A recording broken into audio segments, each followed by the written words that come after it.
Hi, this is going to be another rant video. So I was talking to someone a couple days ago, and we were discussing the fact that the speed limit isn't really the speed limit anymore.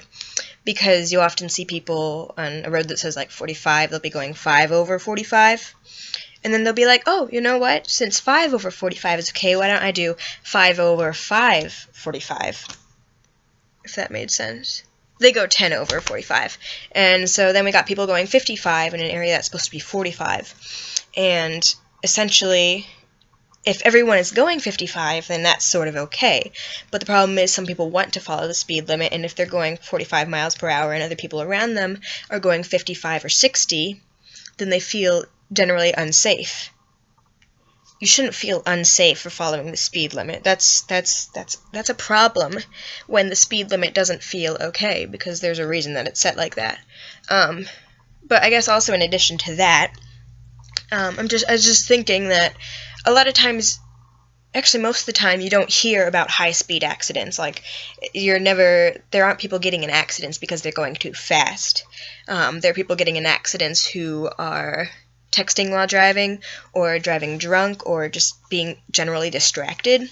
And I think that is much more of a problem than speeding driving. Because you aren't paying attention to the road. Those who speed and like weave in and out of cars, usually they're pretty good at doing that, otherwise they wouldn't really consider it. I'm not saying that that's okay to speed, but I'm saying that speeding is less of an issue than the whole distracted driving stuff. And so I think something like that isn't okay either.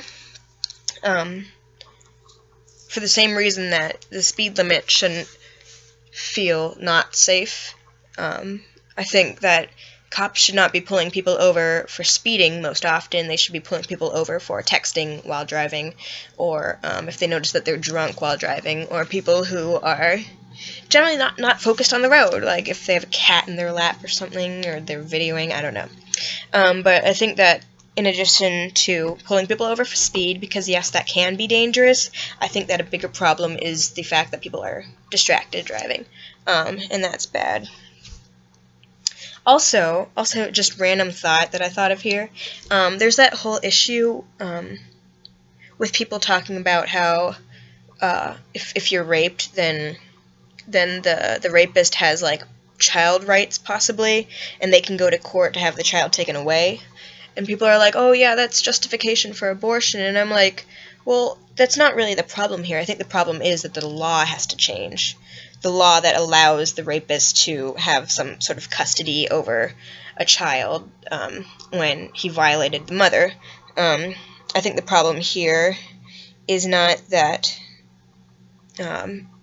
people are saying that it's not okay to have an abortion because of that. It's the problem that people are thinking that they need abortions because the person who violated them committed a crime against them and might have ruined their life, could possibly take the child or have some sort of custody over them. So I think that that's also not okay, but it's not the whole abortion thing that needs to change. It's the law that says that the rapist can have some sort of custody over the child is not right. So, yeah, something should change.